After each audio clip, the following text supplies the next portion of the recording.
Hi, welcome everybody and good morning to this morning's Agent Essential Toolkit virtual class. My name is Kelly Catalinas. I am a branch manager with a Fairway Independent Mortgage in Fairfax, Virginia. And I specialize in all areas of residential lending, pretty much in the Washington metro area for many years now. And I have the honor today of introducing Gary Garrison as your presenter for today's class. For those of you that don't already know Gary, he's a man of many talents. He was a senior level IT consultant for over 20 years before moving into full-time real estate agent, which he has been for 12 years as a practicing real estate agent and managing broker. And he's also an independent health, life, and annuities agent as well. The Agent Essential Toolkit will showcase Gary's ability to integrate this amazing IT skill into your real estate business so you can secure more efficiency and know-how in your business. For Gary, he has always been driven to learn to better himself, believing in the old adage, knowledge is power, and he has always been driven to help others with what he has learned. So with that, I will turn it over to Gary Garrison. Take it away. Thank you very much, Kelly. I really appreciate that. And My good morning, pleasure. everybody. Yes, you've seen me probably in a number of different types of classes. Knowledge is power. That is something that I've always believed in, and I just like to learn. So I have my hands in a lot of different pies just because they fascinate me, and they tend to be areas that I found to be critical for myself. And the sharing comes in part because they seem to be areas that are critical for everybody else as well. I have been, as was just mentioned, in real estate full time for 12 plus years, since 2014, 2015 time period. Been a managing and principal broker for a number of brokerages. I'm licensed in Virginia, Maryland, and DC. But what is really applicable today is that all of this started back in my early days when I decided to jump into IT full time. And I was a consultant for over 20 years. And I've done everything from component level repairs in your circuit boards within your computers. I can build the computers, set them up, write the software for them, network them locally, worldwide, can set your website up, design it, develop it, manage it. So it was an awful lot that I was able to do over those 20 plus years. And I'm always happy to be able to share what I have knowledge-wise with other folks that could certainly benefit from it. Computers and computer networking and other type of technology, they tend to frustrate folks. So hopefully this class is one of those that will be able to help you get a handle on what it is that you could or should be looking at. Software application services, hardware components, things like that change every year. And I hope that this will be helpful for you. So what I'll do is today I'll go over some of the key challenges in today's agents experience. We'll discuss some of the different technology areas, that we as real estate agents should be focusing on. I'll also go through a bunch of what I consider essential technology tools. They're going to be, excuse me, a wide range of, hardware and software applications, but don't feel you need to use all of them. Not everything is going to be appropriate for all of you. So they're just being laid out in a way to help you see what they do. You can hear of them if you're not familiar with them at all. And it gives you some idea of some things that you maybe can go and explore and see if they'll work for your business. And believe it or not, you may already have the solution. Many folks aren't really utilizing the technology that they have to its fullest, and may find that by taking some little bit of extra time, they can solve some of the problems that they currently have without spending any more money because they already have this solution in hand.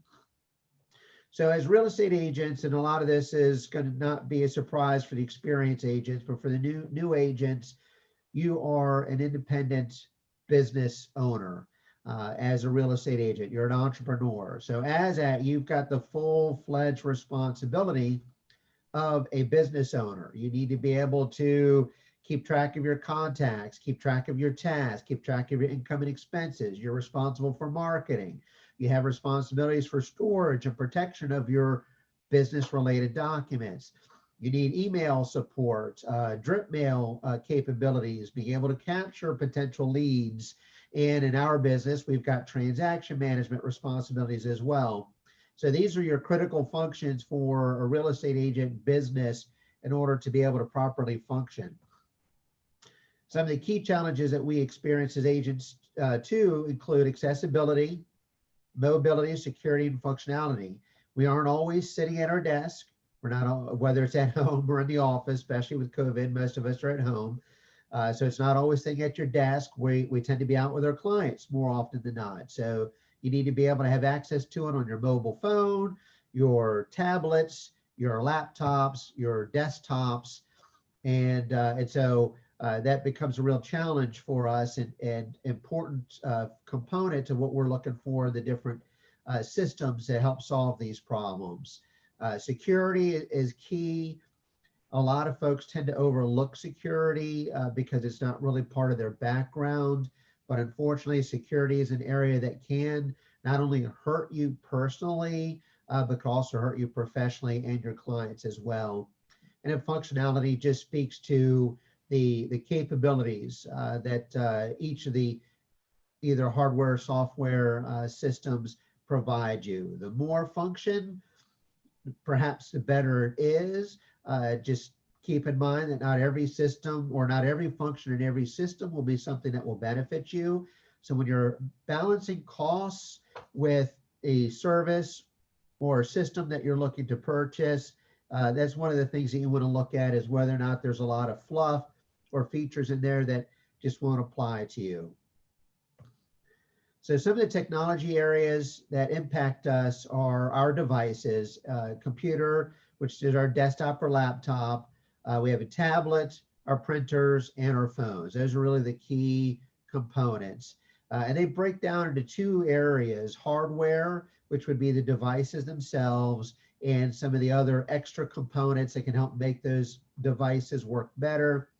And it's a combination of software and apps. And I really probably should add service too, since more and more of the software systems have become online services, which actually work well for us as real estate agents, because being mobile, if it is a web service, then that means we have a much better chance of being able to access it from any device, and it being current, having all the information that we need it to have, as opposed to you pull it up on your phone and it's out of date because the actual update you made recently was on your laptop or desktop at your office desk, or vice versa. And so now you're scrambling to find the other device and make sure you have the updated information. So for us, in order to be successful, our devices need to be powerful, they need to be responsive, and I have in here that they need to be modern. It doesn't necessarily mean they all have to be brand new, but devices do tend to slow down after 3, 4, 5 year period. You'll notice a significant slowdown in performance, and there are a lot of reasons for that. Much of your hardware devices and components have what we refer to in the industry as an MTTF, which is a mean time to failure, which essentially just is a lifespan for a particular hardware component. So the longer you have them, the more you use them, the greater the chances are that they're going to break. And before they break, there tends to be a sort of a degrading service that you'll notice. If your devices do not have those capabilities above, you'll lose time, you'll lose your clients, and you'll lose money as a result. So when I have folks that ask me questions about their system, whether or not they should replace it, or what they need to do with it, I typically recommend that if their system's say 3 years old or older, they should have it checked just to make sure that it can't be optimized. Your laptops could probably get you 5+ years, I would say easily, especially machines these days, assuming of course it doesn't get dropped or something spilled on that ruins it. Their performance for most of today's systems are pretty good. So if it's about 3 years old or so, I always recommend have it checked first, have a professional take a look at it, see what they can do to optimize it, evaluate it for you, and give you an idea as to whether or not you could simply, I guess, optimize it, have the system cleaned out, your your hard drive space cleared up and have your system program have erroneous services that you don't actually need to be eliminated to help improve your overall performance and get you some additional life out of it before you should go and actually replace the device. If it turns out that it is running as optimal as it can, it's just a little old, then I would plan on a replacement for it. Thankfully, these days, computer devices are much more cost affordable than they certainly have been, 5, 10 years ago. So it wouldn't necessarily be a big hit, but knowing that every dollar counts in our business, I always recommend getting a check first, see if you can't squeeze a little bit more life out of it, or it's impact your business and you have to replace it. Okay. So we'll talk about some hardware for your essential mobile tools. Some of these you may or may not be familiar with. And again, this really gets back to performance and capabilities. So there is a thing called a broadband adapter. What this does, it allows your cellular device to connect to your cellular service provider. And they tend to support multiple devices. So the broadband adapter allows you to connect to basically it's the data side, the broadband service side of your cell phone provider carrier. So if you need to connect your laptop or something else and be able to use the data side of it, then that's what your broadband adapter would be good for. Many of our phones do have the ability these days to actually be a mobile hotspot, which essentially does the same thing. Once you connect your laptop or tablet to your cell phones, your cell phone through that as that mobile hotspot, then you'll be able to utilize the data service, connect to the internet and things like that. If you don't have that option, this is where broadband adapter comes into play and makes it easier to sort of solve that problem for you. Your Wi-Fi range extender is great for improving the quality of the signal between your device and the Wi-Fi network. These are mostly used in home and office, but you can find them in virtually any particular application. I remember teaching the class a few years ago, and one of the agents there had a funny comment that they have a home and a vacation area that they would vacation to, and because they weren't there year round, they didn't pay for internet service, and luckily the neighbor next door allowed them to sort of piggyback off of their Wi-Fi, which was awfully nice of them, but piggybacking off of the Wi-Fi meant that they were restricted to keeping their computer or their whatever device it was that they needed in one particular area of the home, because that's the only place where they actually were able to connect to the Wi-Fi. Well, after the class, they ran out, bought a Wi-Fi range extender, and they were just tickled because now they could actually connect to their neighbor's Wi-Fi from anywhere in their house. So not that I would necessarily advocate that, but certainly for them, it was a life changer. And this would be true for any of us. I have them in my house. There are certain areas of my home, no matter how good Verizon says their Wi-Fi is, it's just not that accessible. The Wi-Fi signal would be weak. So I have Wi-Fi extenders also in my house. Many office locations will have the same. In fact, in office locations, it's probably more common because they have a lot of, I say, interference. So it's the construction of steel. They've got a lot of power cables, data cables, things like that can create some additional interference for your connections. So if you find that, one office in one part of the building has little to no connection to the Wi-Fi network itself that's being provided, I would look into a Wi-Fi range extender as a potential solution for that. Essentially what that does is it will actually connect to the Wi-Fi, the device itself for the network, but at a point before the bandwidth or the signal gets too weak, and then you'll essentially connect to that particular device and it just relays it. So it acts as a relay between you and the actual network itself. So that's how they're able to extend that range for you. So great device. Cell phone signal booster. We have a lot of areas, in spite of the efforts that the cellular carriers have made in the DC metro area to provide signals from anywhere. We've got quite a few areas that still run into signal issues. We get dropouts when we're on the calls. We're running around the property, pointing our phone up in the air, trying to see if we can't get that signal to the cell service tower nearby. And this is where a cell phone signal comes into play, booster comes into play. So if you find that you're in these areas often and you have these problems, this is probably a good investment for you. It tends to include, if you get one for the car, it tends to include two devices. You have sort of an amp that would be in the, typically it's in the trunk of the vehicle. That's what, excuse me, helps boost the signal. It makes it easier for you to connect to some of those towers that are further away. And then there's usually a cradle that'll be up in the car next to where you sit, that you'll be able to put the phone and kind of connect through and get that signal boosted.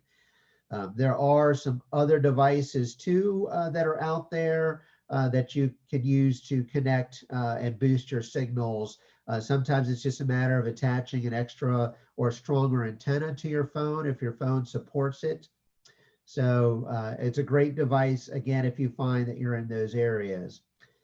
Also too, another essential tool is your power solution is going to be either a power bank, sort of a portable charger for your mobile phone, or you can also have one for your laptop. These are critical. I'd say the phone is probably more critical than the laptop, because some of the services that we use really do drain the phone. So say you forget your cable in your car, you're using the GPS, you're using video, you're doing especially nowadays, we're doing video tours, virtual tours, straining the power, all of a sudden your phone dies on you, you're in a panic.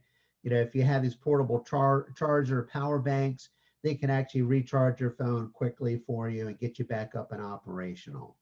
And the same concept is there for your laptops as well. They're just not as critical as the phones these days, because the phones oftentimes can do exactly what we can do on the laptop. So as long as we get our phone operational and we can get a signal, then oftentimes we can pretty much do what we need to just from the phone. Okay, so that was quite a bit to cover for hardware. I know a lot of people tend to feel lost if their hardware is not quite working for them. So if you have any of these issues, take a look at these potential devices here, solutions for you. I think you're going to find something in here that could easily fix what you're running into. So the biggest section, and what a lot of people tend to be really interested in hearing, is this software and apps. And so, like I mentioned, software and apps probably ought to be a combination of software, apps, and service, because they're not all software that's installed on your computer, nor are they apps that you necessarily install on your phone. So I think of it as kind of the combination of all three, really. And there's a large number of these in which to talk about. So we'll start with what I consider your business foundation applications. So for starters, you have to have a database. I'm sure you've heard it, even if you're brand new into the business. If you haven't heard it, I'd be surprised. But many people don't know where to go. They don't really know what that means. Oftentimes they'll look at perhaps using Excel or something a little bit, something nearly as basic, maybe a little bit more complicated, but not quite as basic as a database, but they really aren't sure of what they should be doing. So we have two systems here that I'm familiar with that for me tend to be the most recommended, certainly what I would recommend as far as a proper database system for you. So Realty Juggler and Lion Desk, and of the two, I prefer Realty Juggler, largely because of its price and its features combination, but both are excellent systems. They include capabilities like CRM, which is your customer relationship manager. or management type features. So contacts, email, drip mail, things like that, features. But what they also include are things like workflow. So if you do something, and it automatically will move to the next step and let you know what the next items are. So this is great in particular for your transaction management features. Also includes marketing features as well. So you have a large number of say modifiable PDF forms for flyers for different either marketing of properties, whether the residential or commercial, whether there's one or two agents, also open house invitations, things like that. But it also includes, as I mentioned, drip mail programs, which are great for marketing. So pre-created drip mail I'd say programs, and I hate saying that word over and over again, but they kind of are, they're targeted. So they're pre-created, either series of 3, 6, 12, as an example, emails and predefined release dates for those emails. But you also have the ability to create your own. You can even modify those to suit your needs. And also, both of those also integrate with other systems, which is another key component, I feel, for a strong business foundation. Realty Juggler integrates very easily with MailChimp, which is a fantastic tool for communicating and marketing, especially for your newsletters, because even the free version allows you to track some of the interaction with folks. So if you don't have a database, I recommend starting with these two. I would lean towards Realty Juggler, but everybody I know has their own preferences, likes and dislikes. For the next group here, I have Authentisign, DocuSign, and Dotloop. These are tremendous for a number of features. Most of us think of them as access to our forms and for getting folks to sign electronically, but they are also great for simply storage of all of our transaction related documents for particular, whether it's a sale, purchase, lease, whatever it is, for a particular property, because they require the system to be, secure. And they also, do everything they can to maintain that 99.99% uptime as well. So I tell folks I recommend utilize these systems not just for the form access and for the signature capabilities, but I recommend using these as your overall storage for all of the documents related to that particular transaction. We as real estate agents have a requirement to maintain them for 3+ years. That's handled inside of these cloud-based systems, and it eliminates some of the burden on you for protecting and maintaining the data on your own personal laptop or desktop computer. Heaven forbid the laptop gets stolen and then somebody else has access to those files, especially if they're personal in nature, for your clients. So utilize those for those. They also have a lot of other features to them too, that many people don't realize. You can fax using, I think all three of those have fax capabilities. So other things that you can explore with those as well. For communicating, for your sales pitches with your clients, whether they're the sellers, buyers, landlords, renters, you're going to need some sort of presentation software, if presentation is your thing. And I'd say the majority of the agents do that. So you have two applications that are recommended here. And these are these really are more software than they are service, although I know Microsoft has sort of moved their Office 365, so you can utilize these online as well. But Keynote, which is an Apple product, and PowerPoint are two great and recommended presentation software packages. If you have an old version, I recommend you update them, especially for PowerPoint. And I use that more than Keynote, so I don't know when the latest updates for Keynote have taken place, but I do know for PowerPoint that the older versions aren't being supported any longer. Depending on how old yours is, you might fall into that category. but also too, they add a lot of new, and they have added a lot of new features in recent years that actually help with dressing up your presentation. So there's a lot of design recommendations that make it a lot easier to really kind of pretty up your presentation. A lot of more tools too, as far as handling transitions and things like that. A lot of improved features with those software packages. So yeah, do yourself a favor, take a look at them, and if they are out of date, I would consider taking a look at the features of the newer versions. As I mentioned earlier, some of the issues that we have is performance. Things need to be able to perform quickly. Our software is the same. If our laptops are slow, or either of our laptops are fast, but our software is old and slow and clunky, it's all just going to work against you in the long run. And in this next group here, a lot of folks overlook this. As I mentioned before, we are independent business owners. So we are responsible for everything, and that does include keeping track of our income, our expenses, categorizing for our taxes, keeping track of mileage and expense as far as that goes, our travel and business expenses go. And so here are two great applications for that: Quicken and TaxBot, are two applications that have sort of risen to the top with features that can certainly help with those things. All right, productivity. So there, each and every year, there are new applications that emerge that to me are fascinating. I don't ever get the chance to use them all.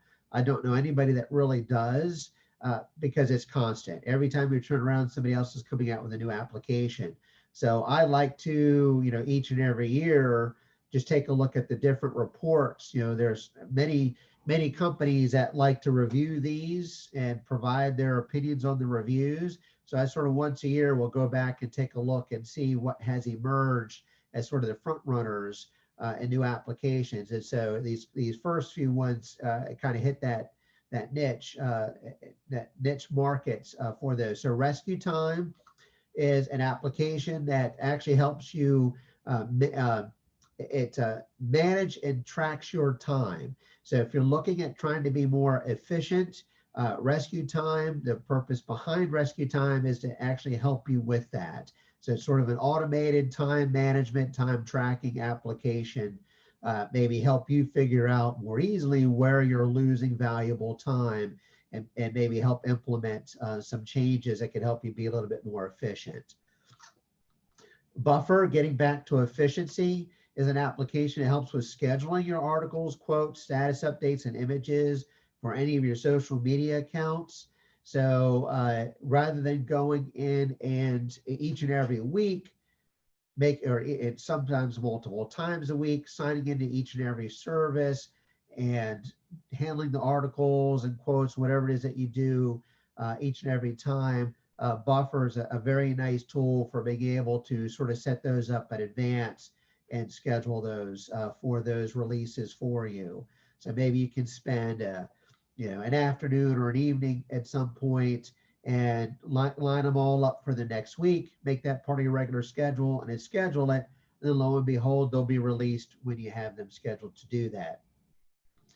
Some of the systems have the built-in features like Facebook. You can schedule posts, to be at some point in the future. This is more for handling it, posting at multiple places. If you have the same article or different things that are going to be posted in multiple places, it's a lot easier to do it in one location, for instance, Buffer, and then have it scheduled to go out to the different sites and services for you, whether it's the same post or a different post. So it's a neat tool to take a look at. Tiny Scanner scans documents or images on the go. So for your receipts and things like that, if you need to scan them and get them into your system, Tiny Scanner is a great little application that helps with doing that. They can either be saved as PDF documents or as image files. So another little handy dandy little device utilizing some of the features that are already built into the components that we have. So it's pretty neat. Probably an oldie but a goodie, if you will, are the different maps applications. It helps to schedule all of our tours in advance. I've also found too that you may go to an area where the signal is unreliable, and if you go to those areas, you lose the signal, and you haven't already figured out what your next left and right turns are to get to your destination. It can be a bit frantic. So these also offer offline capabilities. So Google Maps, Waze, Maps.me, and Here We Go Maps are applications that have emerged as really the most popular apps for realtors for both online GPS guidance as well as offline. So what I do, and I do it a couple of different ways. Luckily now our MLS has the ability to also tour and schedule our tours for us. It didn't always. So what I'll do is I'll go, and oftentimes we'll set it up through the MLS, print a PDF of it, but have it on, say, my tablet device that I have with me. In the off chance that I do lose my signal and I still need to be able to know how to get to my destinations. It's not an area or an address that I'm familiar with. You can do the same with these mapping tools. You can have them, you can set up multiple destinations, figure out your tour, and then go ahead and save them as offline guidance. And then that way there, if you do lose the signal, you don't get lost. I've had it happen to me. It is no fun.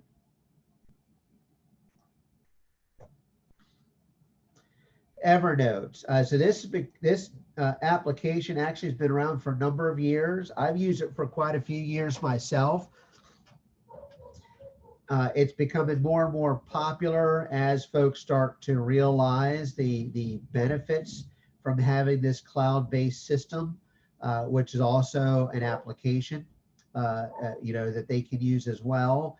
It allows for easier management of your documents, sharing of documents. You can do audio clips. You can mark up pictures. So it's a handy dandy little device, and there's a lot of plugins as well. So you can do screen captures. It'll have plugins for your different browsers. It's got an application for your cell phone. It's got an application for your computer, and it's also cloud-based. So you can sign in the application on the cloud, and you'll have access to all the same documents. So you can keep your documents organized. You can keep your audio clips organized. So it all just depends on how you want to do your business. I use it quite a bit for taking notes. I have templates for when I go to meet with clients. Everybody does their listing appointments differently, or even their buyer representation appointments differently. I don't tend to use a lot of presentations. In my experience, they just haven't really produced, I guess, the best results for me.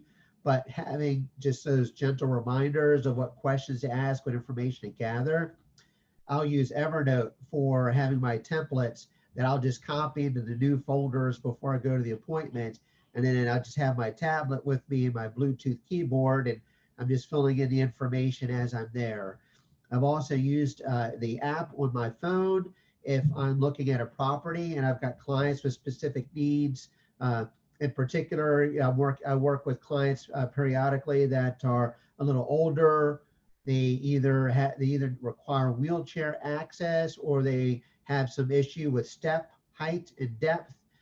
So what's great is I can be at the property, take pictures of it, and then using Evernote, I can actually mark up on it, take measurements and write the measurements on there so they can see exactly what it is that we're dealing with and can determine whether or not it's something that would work for them.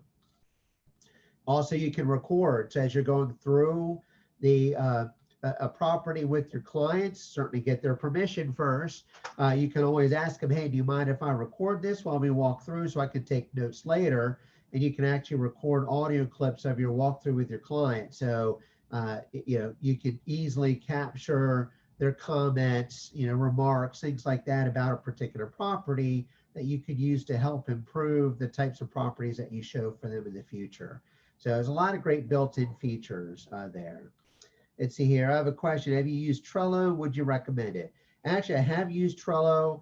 That's a neat app as well. I think it runs into the same challenges that any of the others do, and it may fall more into this category of this Todoist, which is this next application. Yeah, I think it's a neat app. I think it works. When I use it, it was more for property, for property management, and it was neat. I think it was the drag and drop feature to organize things, share. It seemed to work, but uh, we have a lot of tasks that we have to do on a daily basis. So although yes, I would recommend it, I just don't know it would work for everybody. It's certainly worth exploring and see if it's the right application for you. For me, it just still became a bit too cumbersome. I find myself constantly scrolling to find out which tasks still need to be worked on or completed, because they all kind of stack up. I don't know about you, unless it's just me, I can never get through all of my tasks in a single day.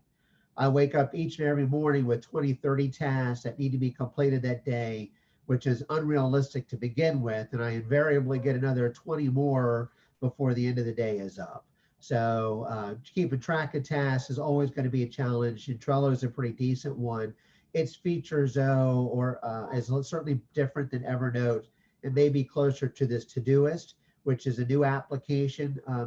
It's a new task management app. It allows you to organize your tasks and projects. Similar to Trello, you can add labels and filters, set reminders. You can also do priority levels and due dates. And there's a lot more other capabilities to it, including integration with other apps like your Gmail and things like that. So Todoist, if you are looking at Trello, that you may want to take a look at this Todoist also. It might as well, and see if it perhaps will do a little bit more for you than Trello would. Let's see, 1Password. So who doesn't have an issue with the billion passwords? So unfortunately, in today's world, and I've been in IT a long time, so I remember how all of this got started. And initially, everybody in the IT world was just excited that we could do stuff. So everybody, Microsoft and Apple and all of us, on the lower levels, were just excited to be able to produce things. And we were writing software applications for individual users, networks of users, global users, but it was always with the eye toward, features, right? Functionality, making life easier, more enjoyable. And then the criminals got involved, right? So all of a sudden they say, hey, well, why don't we take a look and see what kind of holes are there in the security of these applications so we can actually steal from people. So as you can see, when we first started getting started in all of this, I say we because I like to think I was part of the movement. It was always for the good of people in mind. It was the criminals that figured out, hey, gee, we can always come through here and steal from people. So that's when security became a real big issue. And with security, then we now have learned over the years that a single password is never a great idea for all of your sites and services. But with all of the different sites and services and those numbers growing, it is becoming more and more difficult for folks to be able to remember their passwords.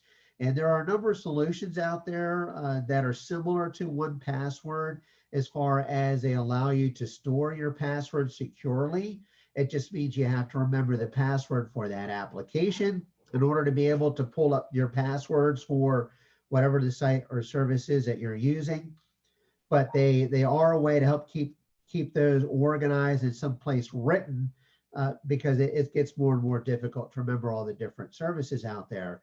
But what 1Password is actually, it's kind of an expansion on that concept. So where you have sort of a locked file or application concept currently for keeping track of passwords securely, 1Password actually is a system where it does that, but will also use the login information to log into these sites and services for you automatically. So it's very similar to what we would call a single sign-on service. You would sign into one location and then it would pass the credentials to other locations. Typically, those are all integrated in a true single sign-on environment. So this is kind of a quasi single sign-on in that it is actually using the credentials that you give it, username, password, or whatever, that are all maintained in the system securely.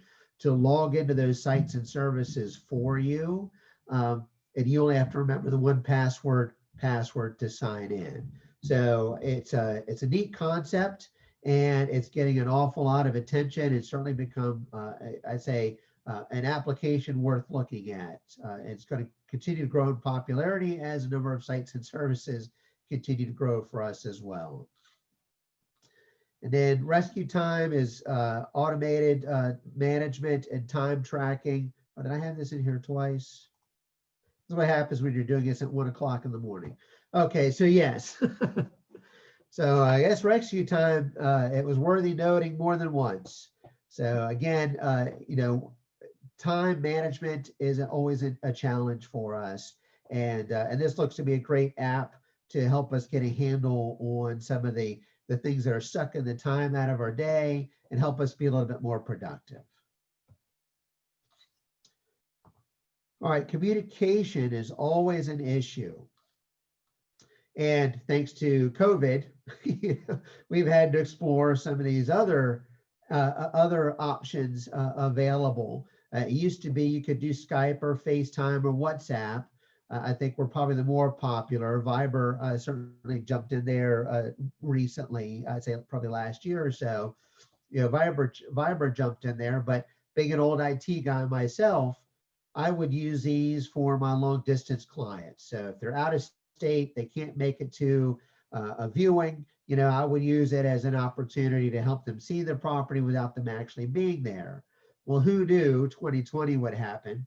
And all of a sudden, not only are we looking at these applications, but there are other services out there as well, including Zoom. So Zoom joined me, and there are some others, but I just put Zoom in there because I'd say that's probably been the biggest surprise in 2020, I think, as far as this particular market goes. Zoom, you do have an app for your devices, as well as it's an online cloud-based service. And it does a pretty decent job as far as being able to, just like we're using now, for your voice and your video communication. So, if you need to work with folks, even if they're right next door, but they, don't want to make it inside the house because of COVID reasons, these are some great applications that you can use to still do your virtual walkthroughs with them, allow them to see the home, gives you the opportunity to minimize the number of people inside the house and still show them the details without them having to be there in the property themselves. I don't know about you, but oftentimes your clients are worried about things like, the cabinets, are they old? How well do they open and close? How well do the drawers open and close? What's the water pressure like? Things like that. So it still gives you the opportunity with video and audio to be able to demonstrate those things for them, so they can get whatever level of comfort it is that they need to be able to decide to move forward or not. Most of these applications are available for all devices. I believe, though, that FaceTime is still an Apple only product, so it would be something that you'd have on your tablet or your iPhone. I can't remember if you have the option of using it on like your Android or other devices. So just keep that in mind. WhatsApp, most of these applications are free to use or have a free component, and then perhaps a subscription if you need more features. But for these, I'd say the free probably works just fine for everybody. WhatsApp is very popular, especially if you're working with folks in other countries. They've seemed to have adopted this particular application very well, and WhatsApp at least advertises that it's all end-to-end secure communication. So it's encrypted and they're not storing the information anywhere. So something to think about as you're working with your clients. Let's see, Open Home Pro, AM Open House Manager, and Spatio. Oops, let's go back here. Yeah, these are great applications for our open houses. Let's see here. Okay, I'll talk about that in a second. So, so these are great if you're doing open houses. And I know some folks still are. I just don't know what kind of turnout that they're getting. And the market's kind of hot. So I know many agents have had the homes under contract before they can even do an open house, which has got pros and cons, right? To that. A big pro, of course, is that you've got it under contract for your client and you've been able to minimize the number of people coming through the house. A con being, though, it doesn't give you the opportunity to perhaps pick up some additional business yourself, or maybe even get some more people through it and perhaps build some competition on the house for it. But if you are doing open houses, communication is always an issue. The paper form, most people don't like to write, I've found. And I feel also too, it's an easy way for them to scribble and claim that they've done it, but it's illegible. Yeah, there's no way you can read it and determine who it is. And they do that deliberately. They give you a bogus phone number or an email address or something that you can't even read and make out, so you never be able to reach out to them. So these are great because these are actual applications that, I use my tablet, and people with the tablet and a Bluetooth keyboard, they love it. So it's great for capturing information, but also getting feedback. So you get feedback from the viewers that you can share with your clients, which is tremendous. It also allows you to better communicate with them as well. So it'll send all of these applications, I believe, will send out an auto email at the conclusion of the open house that just thanks them for, attending, which is kind of that first step. And then you'll already have captured their email address and some of the other particulars. So if it's appropriate, then you can use that information to continue to follow up and potentially build a relationship with those individuals and either sell your client's house or help pick up a new client yourself. So I believe these all have a free component to them. I could be wrong. Open House Manager, or actually Open Home Pro they might be fee-based versions, but they're not terribly expensive. I take a look at those. They're definitely worth having. For me, the results of my open houses changed significantly once I got away from the paper form and moved to just having the keyboard entry for the information. It can be tough. Some of the folks try to sneak out of the house before you get them to come back, but that was always going to be the case, even with the paper form, because you need them to circle back and give you feedback on the property. But they're more inclined to click and touch the screen than they seem to be working with a pen. So just something to think about. So for HomeSnap Pro, so this is one of the ones that had made the list as a recommended. It's certainly a great contact tool for communicating with your clients. It gives you access to listing information. You get a rapid CMA, and it also includes a safety component to it as well, which is fantastic feature.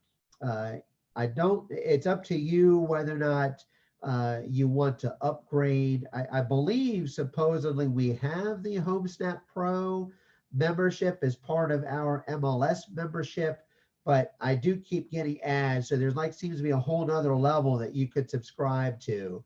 And I've been on the fence because some of the things that they do with the paid version, I'm just not quite sure it's what I need for my business, but it does look intriguing to me enough where I think they're having sales right now for the end of the year. So it might be worth it to maybe try it for 1 year if you can get a special on it and see if it'll work for you. The HomeSnap app is just like one of many apps, and I do have it on my phone, and we'll pull up information as I'm at a property if I need it. I have rarely had the need to be able to take a picture of a property and pull up information on it. Once or twice maybe in the years that it's been out, but it does have a lot of neat features. I think when you upgrade, I think it's more of the services that they provide, such as maybe helping with my Google business account and Facebook postings or things like that. I think is more of what you get with the subscription upgrade. So I would look into it. Certainly would be worth looking into, especially if you could get some sort of a discount because of time of year. They seem to be having advertised specials going on. Showing note. So many people don't know about this, but this is actually an application that is provided by the same folks that do showing time. Showing note is actually it's a great application, specifically for your buyers or renters as they're going through and seeing properties. They can actually make notes, they can share notes, take pictures, all kinds of stuff, and to be tied to the particular property that they're working with. So you can set up your tour, have the tour sent to them, and then with showing note, they can actually make their notes on those, and then they can always share the notes back to you. So if you don't have the paper, and I tend to walk around and have for my clients a clipboard, pen, and a paper that I'll have them fill out that just provide, so they can keep track of the properties that they look at, because we all know they blend together after a while. Another alternative, especially for the technology savvy folks, would be to use this showing note application. Pretty neat tool, and something that I think, again, your tech savvy folks would really appreciate and enjoy more so than just having all those paper notes that we tend to have. And under communication here, I also mentioned MailChimp. If you're not familiar with MailChimp, MailChimp actually has it has a free service as well as a variation of fee-based services. Most of the fee-based services, though, are either add-ons to their, I'd say, their newsletter or communication services. So similar to Constant Contact, MailChimp will allow you to send, an email. In most cases, I use it primarily for newsletters, but you can send it to a large group of folks. And what's nice about MailChimp is that they will also keep track of, there's analytics with it. So you can keep track of, who's opening it and who isn't, what part of the world were they in when they opened it, things like that. So you can see kind of, you can get a better understanding of the engagement with each and every one of your emails that you send out through them. As you can see here, you can send 10,000 emails per month to up to 2,000 subscribers for free. And then once you exceed that, then there are paid plans available. What they've done with MailChimp is they really have targeted businesses, small businesses in particular. So their services also include landing pages, also include merchant shops and things like that. So you can actually sell products and services and things like that for MailChimp. Not that that would really apply to most of us in the real estate business. It certainly could, but for us, we'll tend to probably use it mostly for the newsletter type of capabilities. And they've got a lot of great free templates in there, a lot of wonderful built-in features. So I highly recommend MailChimp, especially if you're on a budget. Okay, so for marketing, there's a lot of video applications that are out there. Everybody wonders what's the best way to go. So here are three video applications that have sort of risen to the top within all of the different channels of folks that are evaluating these. Viva Video, Vimeo, and We Video. They are low cost or free applications that you can use for your little selfie videos. You can use for your little property videos. They all include some sort of combination of filters and editing capabilities and things like that. So if you're looking for just kind of a simple app that will allow you to do quick and easy videos, and in some cases even complicated videos, if that's really what you're looking to do, I would take a look at one of these three applications and see which ones would work best for you. Also, from a marketing standpoint, we tend to get a lot of properties that don't have things like floor plans from our clients. And that tends to be the biggest question, especially in today's world, where most people aren't able to visit the home in person. So here are a couple of, actually the next few are going to help kind of solve this problem.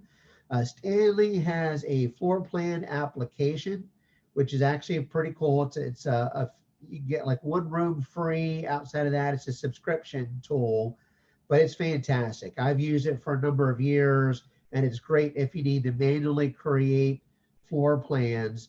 It's a great tool to do that. Lots of built-in features, and it's easy to use. So although I've used floor plan applications for 20 plus years, it's actually a great tool I think anybody can use.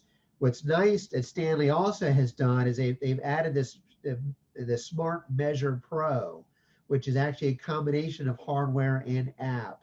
Basically what it does, and I think this is probably what most of the professional photographers are using, or a variation of this, is this actually will scan the room for you and automatically create the floor plan with all of the measurements. So it's pretty cool. Again, it's a combination of hardware and software, so there's a cost involved. But if you find that you're doing floor plans manually on a regular basis, that could be a real great option. I do like when I work with the professionals that the floor plan, or at least the packages that I purchase, include the floor plans. And so while they're there taking photos of the property, they're using a tool, some, if not this, something similar to it, that's doing just that, scans the room, and it puts in all the doors and windows and measurements and things like that, that you can then make available through the listing or through the online site, so that folks can see the full layout of the property, even if they're not visiting. There's only so much you can do with pictures. Even if you do, bedroom, hall, whatever, there's only so much that will do to help folks get an idea of how the house is truly laid out and the space that's available to them. Room Scan is another, it's one of the new apps, a Room Scan and Magic Plan, one of the newer apps that have come out recently, that actually also great for recording and measuring floor plans of the properties that we have. Fantastic tools. In Magic Plan supposedly is even easier than all of them. So if you need to make floor plans, if you find that your clients just don't have them, but the potential buyer or even renter base needs the floor plans because they're not able to see the properties in person because of the virus. Now, even for those that are out of town, need those. Take a look. These are great applications that are help kind of be an added value service that you provide for your client. So it could also go a long way in helping sell yourself to potential, landlords and sellers for their properties as well, if they start to see that you're providing floor plans when they don't have them already. And if for those homes that are vacant and it's difficult to visualize how a space would be used, there's this application called House, which is designed specifically to help the buyers get over that hurdle. So it gives them some great ideas of things that could be put into space and how the spaces could be used, which makes it a lot easier for them to visualize themselves in the house, whether it's their stuff or with other items in the house.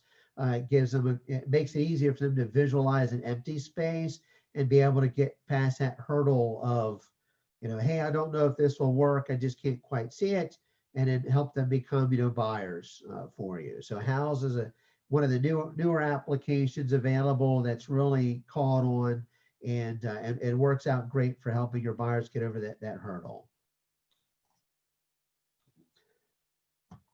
Okay, let's see. Other things that are critical, I had mentioned before, when it comes to our hardware devices, we certainly need them they need to perform, right? They need to be relatively current. Well, and I also mentioned too, there's this thing called an MTTF, mean time to failure, which is essentially a lifespan for all your hardware devices. Hard drive is no different. So something to keep in mind is that at some point your device will fail. It's just how it is. It's just whether or not it'll fail today or 5 years from now, no one will ever know. The problem now with you being a business owner is that all of that data you've come to rely on, you absolutely rely on it and you can't lose it. But if your hard drive were to fail, although there are data recovery services, they're not guaranteed. So you may not be able to recover all or any of your data in the event of a hard drive failure. So I always recommend to folks have a backup, at least for your critical data that you can't lose. So, and that's, and again, some of this could be back to the using the online services like Dotloop, DocuSign, Authentisign. If you use those as your primary folders, at least for transaction related apps, then a hard drive failure would be less critical. Also, having your computer stolen could be less critical because you've removed those from your hard drive and you're storing them in a cloud-based system. So, so that would be great. But for other things that you need to keep track of outside of that, you do have cloud storage services, OneDrive, Dropbox, or other services out there that may even be included with some of the services you're already subscribing to. Could be great, but they're not true backup services. So those are basically stashing things, putting them in different areas for companies that have that backup responsibility. Not a bad idea, but for your own personal machine and your personal business machine, I would look at some sort of online backup service as a way to keep that data protected and to make it easier to recover from. So here I have a link for what PC Mag had identified, I think it was earlier this year, late last year, as really recommended online backup services. Each one has a different set of features and a different cost associated with it. But when it comes to your hard drive crashing and being able to quickly get back up and operational, not lose your data, they're invaluable. So something to certainly to look into. Question here, how do you compare Dropbox and Evernote? Okay, so fair question. They're actually two different applications. Evernote does have the ability to store data, your files and things like that, and I use it for that purpose as well, especially for things that I want to be able to keep conveniently accessible. So having the Evernote app on my phone and the Evernote app and in my computer and the service works great. Dropbox is just another hard drive service. So it's cloud-based and you can do essentially the same thing as far as the files go just for storage, but you don't have the same features and capabilities with Dropbox that you have in Evernote. So it really just depends. Dropbox can be a great one if you just want to share files with others, but if you want to be able to share files, but also do the other things that Evernote has, now the more data that you need each month, and that's what their plans are based on, is basic, it's the amount of data that you transfer each every month. And for the free version, it's still pretty generous. You may have to go to the upgraded version for it. You can also share from Evernote to folks, give them access to specific documents and notes and things like that. So I would say Evernote just has more features.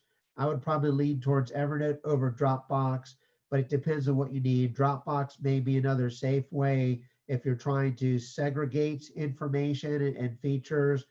Dropbox is a great service, similar to Drive for Google. It's just a cloud-based hard drive. You put folders and files in there for access. Does that answer the question, Patricia? If you have any other questions or I missed it, just let me know. Great. Also, too, as business owners, even as just regular individuals, we have to be aware that folks are always going to, for whatever reason, use their powers for evil, not good. And, should be the other way around. What it does for us is it then puts responsibility on us to make sure that our systems are protected. So, make sure that you have some sort of antivirus, anti-malware, and intrusion detection software on your computer. It's one of the things that Cindy had mentioned earlier about her machine running well, is that I helped her get her system configured properly and helped her get the right software on her machine. in order to be able to take care of these things. And for her, it was really a combination of the IOBit software. They've got multiple software packages, and of course, Windows Firewall, which does come with your Windows operating system. So if you're using, say, an Apple product, you'll have other applications that you could use. But make sure that your system is actually running software that does real-time checks and real-time cleaning for you, but then make sure they're configured in a way that they're not zapping all of your resources. I've had a number of clients come to me with issues of performance, and it turned out that they had multiple systems performing the exact same function, and so it was slowing down the performance of their machine. Once we got them configured properly, they still had the same protection, but they weren't zapping all of their resources.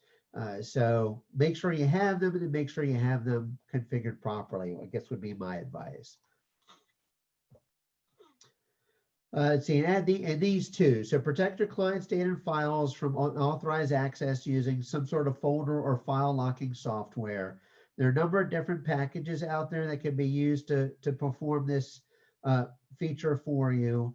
IOBit's got a protected folder application. There's also an application called Folder Lock. So there's a number of different applications out there. But any scenario where, say, your laptop gets stolen, and I know none of us ever wants that to happen, but I had it happen to me a few years ago. I literally had my computer bag behind my seat, underneath my coat, as I ran into the tax office to drop off my tax papers. I come back 10 minutes later, my window was busted out, my coat was thrown on the back seat, my bag was gone, and it had everything in it. So it can happen. Luckily, my data was locked up. So I haven't, it's been years, I haven't had any client come to me with concerns about their privacy being stolen, or their identity being stolen, or any of their money missing or anything along those lines. So you never know when these things will happen. So it helps just to take the proper precautions. So use some sort of file locking will help lock it. You can even go a step further and lock the whole system, have it basically all kept encrypted, which would be another option. Depends on the power of your system to be able to do that, but that would be another way to go as well. Protect your communications whenever you're on public networks. I know it's not uncommon for us to meet clients, certainly in the past, maybe not so much today, but meet clients at places like McDonald's or Panera or someplace that has free Wi-Fi, where we can meet with them, have a discussion, pull some properties up, or whatever it is that we needed to do. So it's for those communications, though, with them being on the public network, there's always a possibility that the data could be hacked. What that would require is somebody having a sniffer, what we refer to as a sniffer. Basically, it just pulls in all of the data that's coming across a particular network, and then they scan it for the juicy stuff, anything that could potentially cause somebody harm. So if you use, say, for instance, an application or a service like NordVPN, which I recommend, Surfshark, Proton VPN, and others, there's quite a few of them. These are VPN services where they help encrypt the encryption across either your private network or your public network, whichever it is, one or both. Certainly your public network at a minimum, and they tend to be low cost as well. So you have images in Evernote. Is there a URL I can use to embed that image in a website? Oh, that's a good question. I have not had the need to use Evernote for that. I know you can share images. I just don't know if they want I don't know if they want their system to be used as a linked image resource for you. That's a good question. That's something that I could certainly look into. And if I find anything, would be happy to get back to you. My guess would be no. You'd be better served downloading that to your website and embedding it that way, probably. But that's a good question. So in addition to locking the file on the computer and certainly encrypting your communication over a public network, you want to convert any of your documents to electronic form. and secure them, and then shred the paperwork. As I mentioned, my computer bag was taken, and any papers in that computer bag, if I'd had any, would have been stolen. And if you have things like applications, if you have documents related to, say, like a preliminary HUD form or something along those lines that has client name, property address. Heaven forbid you have a rental application, in your possession, whether it be on a desk, in your bag, on the back seat of your car, and somebody were to swipe them. They have all the information that they need to steal your client's identity and potentially get it and rob them as well, the money from their accounts. So do yourself a favor, eliminate all of the paper that you can as securely as possible. You get a personal shredder, pretty cheap, 20 bucks, 30 bucks or so.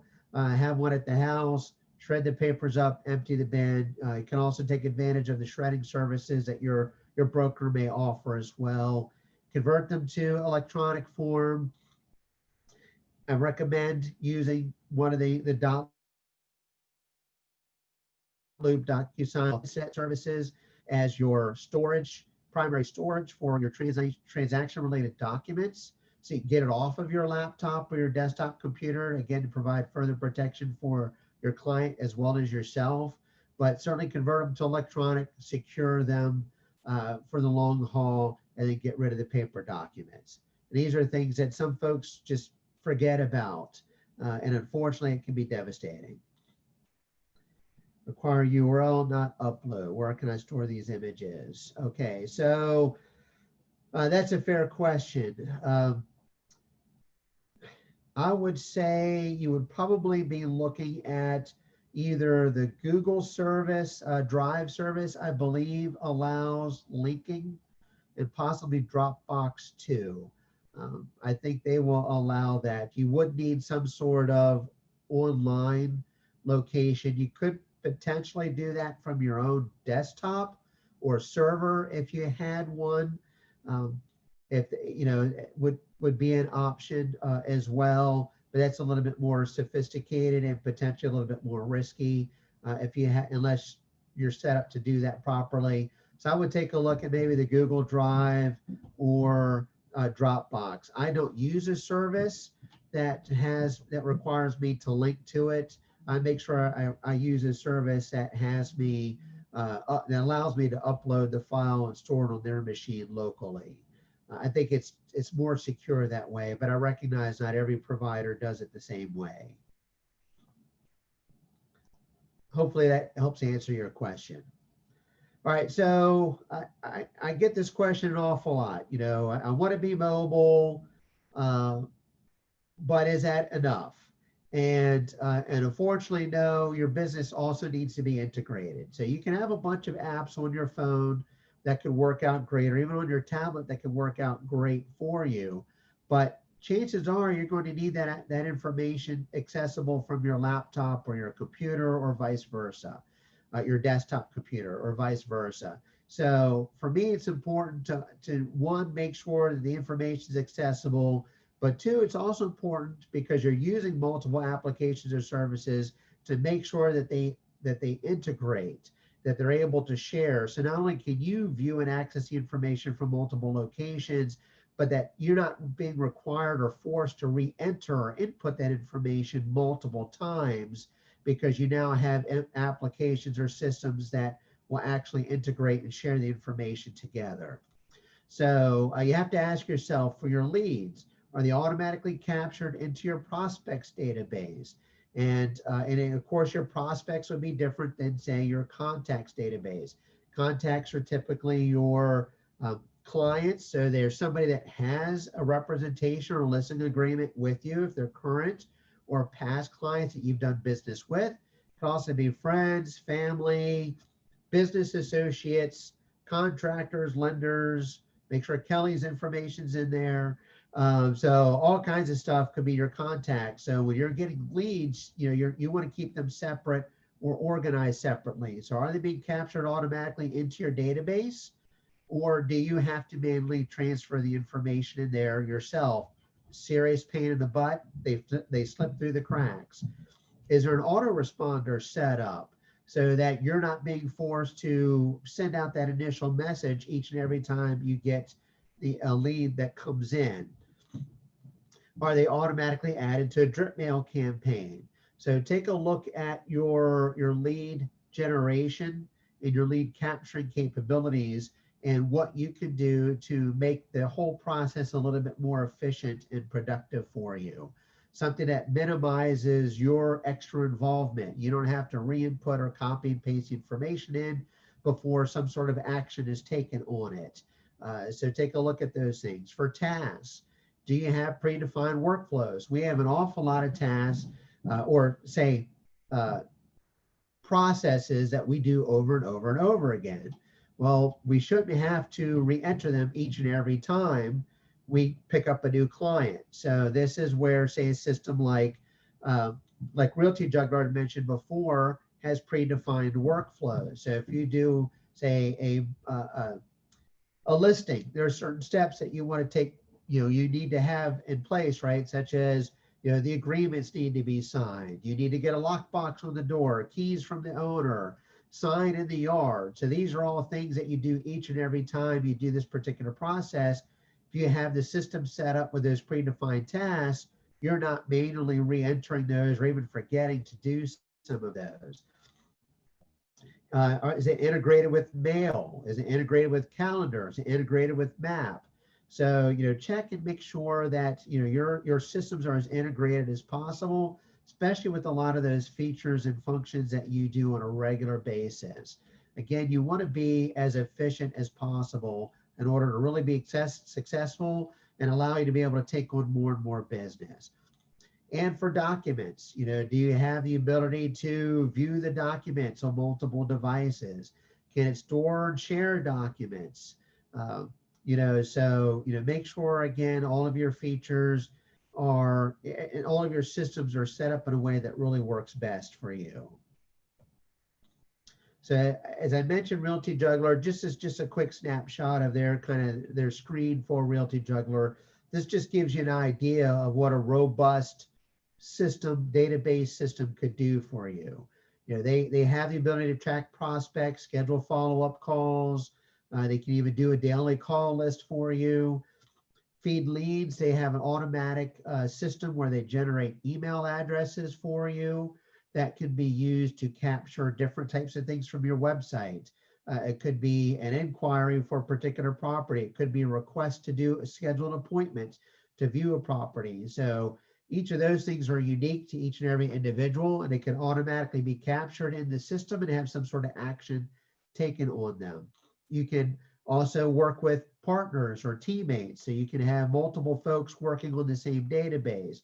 You can send bulk email or do the time release, which is your drip mail programs. You have activity plans, which is your predefined workflows. So you can see there's a lot of different things in here. And one of the reasons why I really like them, because for the cost and the features, I don't think that you can beat it. But these, again, are things that you'll want to look at as you evaluate a system.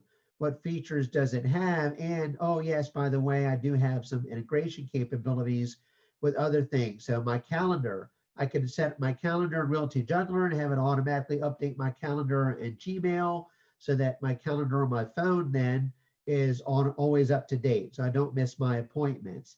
As I mentioned, the leads come in and have them go to a prospect database for me. They're automatically replied to.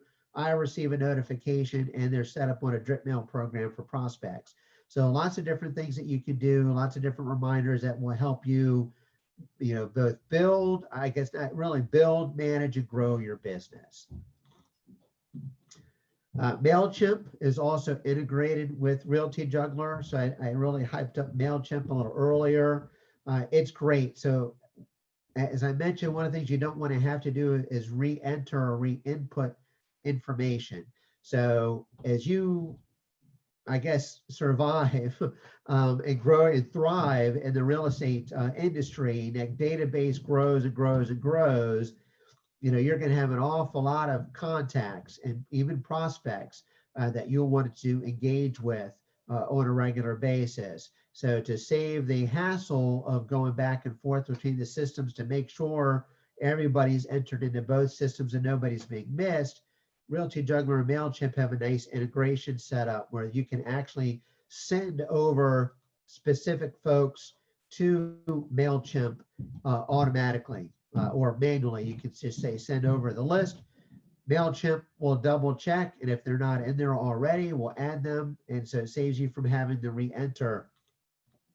What they also have is a nice feature for both MailChimp and Realty Juggler, in that they also keep track of folks that have opted out of receiving emails. So one of the issues agents have in just sending out emails through, say, on their own, just say using Outlook or something to send emails to a database of contacts, is that they forget to put the little spam feature on the bottom of the email that allows folks to opt out voluntarily from receiving the email messages.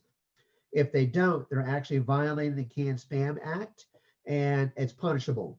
There are fines that potentially involve. So it's nice about using a system like Realty Juggler or Lion Desk and MailChimp is that they automatically have those opt-out options on the bottom. Now, if you keep emailing folks that have opted out, you run into issues. So what's nice is that both MailChimp and Realty Juggler keep track of who's opted out of the receiving emails from you, and they can actually share that between each other. So if you've sent emails to Realty Juggler and somebody's decided they're no longer interested, and or you're sending emails through MailChimp, they can synchronize between each other so that when your next email distribution that goes out, you're not going to be in violation. It'll automatically have those folks removed, and they'll be skipped and won't have that information sent to in the future. Let's see here. Do they have logo watermark? Okay, I'll handle that question towards the end because I don't know a whole lot about it, but it's a good question to ask, to cover. So for Realty Juggler, what's nice that Realty Juggler offers a 90-day free trial. So if you don't have a database, or even if you do, but you're considering having an independent system, which is what I recommend, then take a look at Realty Juggler. I recommend it. You get 90 days for free. And if you use the link below or the code below, you'll get an extra 2 months free. So for your subscription of $179 per year, your first year, that $179 would essentially get you 17 months. So if you use that code below. So it's definitely worth the investment. Realty Juggler is a great system, and it's also an independent system. So I know many of the brokers are offering databases as well because they recognize their agents don't have one and they don't really have the experience, and they can be great to use. So I'm not knocking them. The one concern and issue that I'd run into in the past is that information of my client's data now becomes my broker's data. So having worked for several brokerages myself, and even in the IT world, I recognize that people change companies for lots of different reasons. Doesn't necessarily mean they hated the company. Some reason was they needed to go somewhere else. One, it becomes a pain to move that data from the broker system to another system. The other issue you run into is that your broker then retains the ability to reach out to your old clients and potentially get business from them for somebody else. And I actually seen that happen. And I shared very little information with my broker. Now, some of the information they're going to get anyways as part of the closing process, but I would rather make them work for it than to just freely give them up all of my contact information. But that's a personal thing. So they've got great systems. Use those if you're inclined. I prefer to be independent. I would rather not lose valuable time trying to port information over if for some reason I needed to change brokerages. So I use Realty Juggler, and I have for probably 10 or so years now. So if you use the link in the code below, you get an extra 2 months. I recommend it. Realty Juggler and Lion Desk. If you don't have something that's independent for you, I recommend it. So we talked about Evernote. Here's just a quick clip from Evernote's website about some of the different features that they have. Scan and digitize, view previous, see content related, voice recording. So what I don't know is whether or not it can be, whether or not any of those documents could be linked, say images could be linked for website access. So I can definitely look into that. But if you're not using Evernote, I used the free version for quite a few years. It wasn't until at that point that I started requiring the next level, which is even then it was affordable. So I would recommend exploring it and seeing if it's something that could work for you. But it's been a great app and it grows more and more popular every year. Okay, so something to keep in mind is that you may already have the solution. Internet, for instance, as well as Dotloop, and I believe DocuSign as well, has additional features. Internet has email, fax, and workflow capabilities, which the other two do not have. They don't have the workflow or the well, they have the email, but they all have fax capabilities. So if you need to send a fax, don't have a fax machine, I'll upload my PDF document to Dotloop, and then I'll go and I'll use their fax feature to send it as a fax if I needed to send it that way. So just something to think about. You may already have something in there that solved the problem. Mirroring your iPad. If you use your iPad, is one of your primary devices and you need folks to be able to see it on a larger screen as opposed to everybody staring at your 7, 9, or 12-inch little tablet screen. There's a mirroring software that allows you to mirror your iPad screen to a television or a monitor. So it's great if you need to be able to do that. Printing or scanning, say to or from your phone, your tablet, in this case, iPad or laptop. Uh, some folks feel they need to go to a different machine to be able to print or scan to one of their devices. And it turns out those devices may already support that. Might just have to take the extra step to figure that out. Mirroring your phone to a monitor. These are great if you have Samsung phones and Samsung monitors. I know others work as well too, but I'll have fun around the office periodically messing with people, pull something up on my phone that's silly, mirror it to a Samsung television because I've got a Samsung phone. All of a sudden they're like freaking out. What's on the screen? Where did everything go? But outside of just having fun, it's also, again, another way of being able to share, perhaps a listing or something like that that you're looking at on your phone onto a bigger monitor without having to go to a computer, sign in to the network, etc. So you may already have it.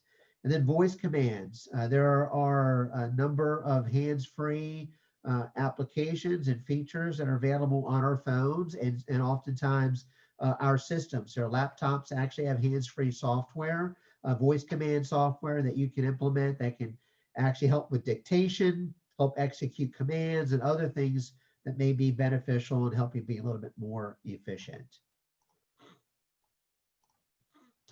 All right, so we're getting towards the end here. I know, all fun and no, all work and no play makes Gary a dull boy. I'm sure it doesn't help you guys either. So I thought I would kind of close this out with just some fun apps that seem to be making their rounds right now. And again, like I mentioned, the apps seem to change every year. So 9gag, if you're not familiar with it, is great for your daily dosage of memes and GIFs and some funny pictures and videos. If you're just looking for some light entertainment. Dad jokes, if you're into those cheesy, corny jokes and puns that all dads love to tell. Dad jokes is a fun app to help kind of pass the time or fill in some of the gap. Bubble wrap, who doesn't love the bubble wrap here, popping all those. Certainly during gift season like we have now. Well, they have an app for it. You can actually have the same experience or near like experience, popping bubble wrap on your phone or or tablet, and you can score points doing it too. So bubble wrap is another fun app. If you're looking for more of a kind of a simple little game, you could look at Granny. This is kind of a horror arcade game. Where you need to escape Granny's house, and if you don't do it successfully, Granny comes after you. So again, just to pass the time, and PictoWord for some of you geeks out there that love a challenge. This is great. It combines two pictures, and you get a number of, you get some characters on the screen, some letters, and your job is to figure out what those two words mean. It creates a word or a phrase, those two images together. So these are just some fun apps that if you need to pass the time, looking for something a little fun, little pressure reliever, these are some great apps to take a look at for you. Okay, so I'll open it up to questions. I see here, see about the landing pages. You create a MailChimp for free. Do they have their logo or watermark? So that is a good question. I actually started looking into their landing pages when they first came out, but I haven't really had the whole time to explore it because I wasn't quite sure it's what I wanted to do. I already have my stuff set up. My understanding though is that yes, in all of their free services, they're going to have their logos attached to those sites. But I mean, it's a small price to pay for free for them. They seem to be, from what I could tell, they looked like they would be worth exploring further, possibly into implementing. I simply ran out of time to do that myself. But I was curious enough to give it a try, and it's on my list to do. If you get the chance, I would love to hear from you. Let me know what you discover about it. The free page could be great. There are a number of services out there for that we could, if you have your own website, oftentimes you can create your own landing page. If you're looking at, say, a property specific page anyway, so they may serve better for you, especially if you're branding your business. But yeah, take a look at MailChimp and yeah, let me know what you think. My guess is yeah, it certainly will be watermarked somehow or have their logo on it, just like their email does.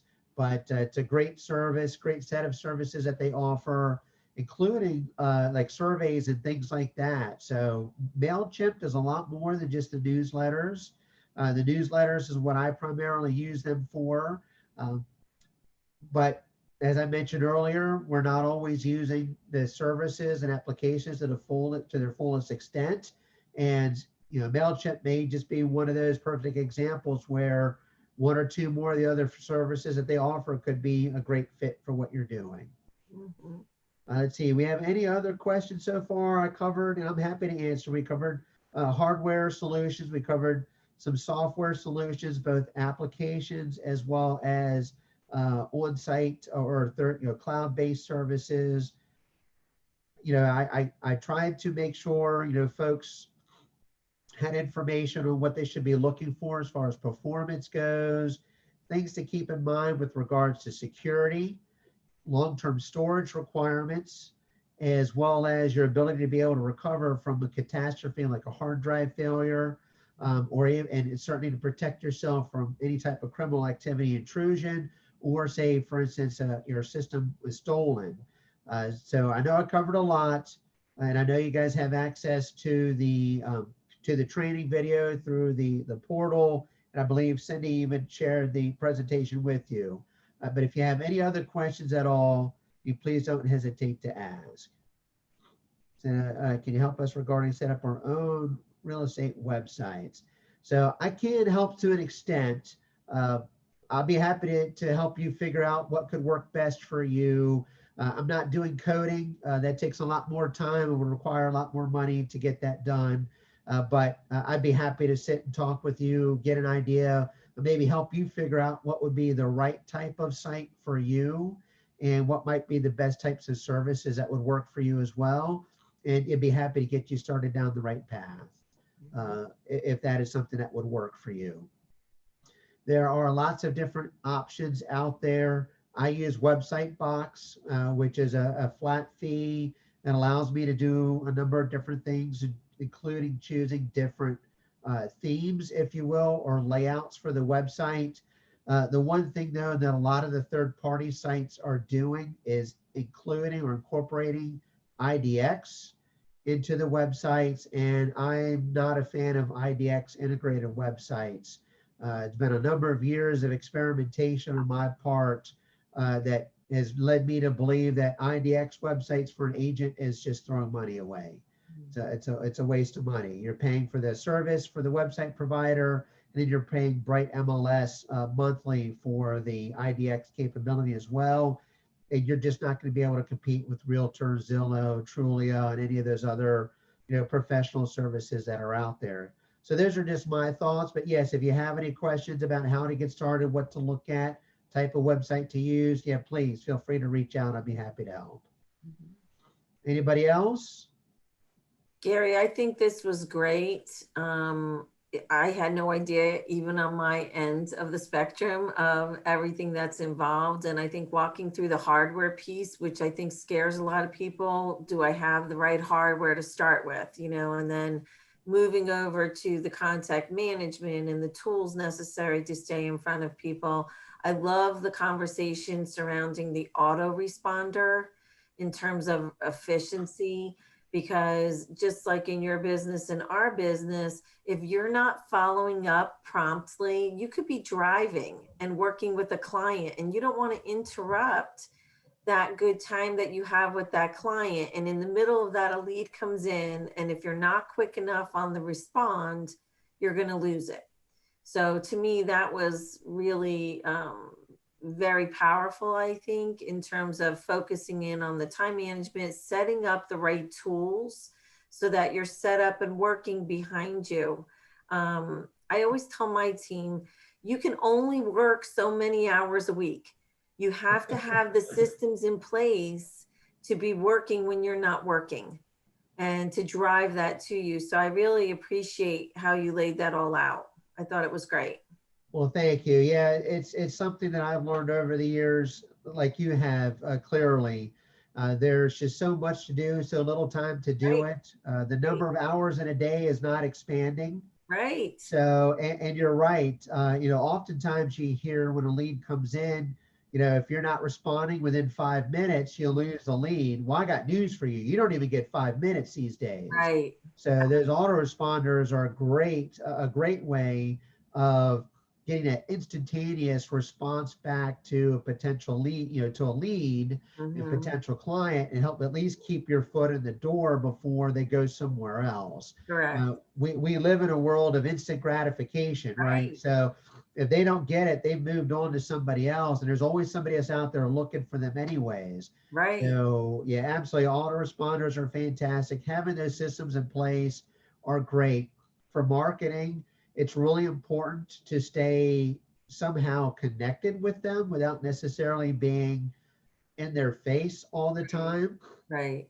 I've had the unfortunate conversations with folks like, "Hey, Gary, I didn't know you were still in real estate. We went and bought a house, and we sold our Wow. house and bought a house," and it's like, why, so that happens. So having these tools where they can be automated, or you can configure them to do something in advance, Sure. makes it a lot easier for us to have things actually happening while we're doing something else Correct. without requiring us to hire people or services to do those for us. Correct. I thought that was great.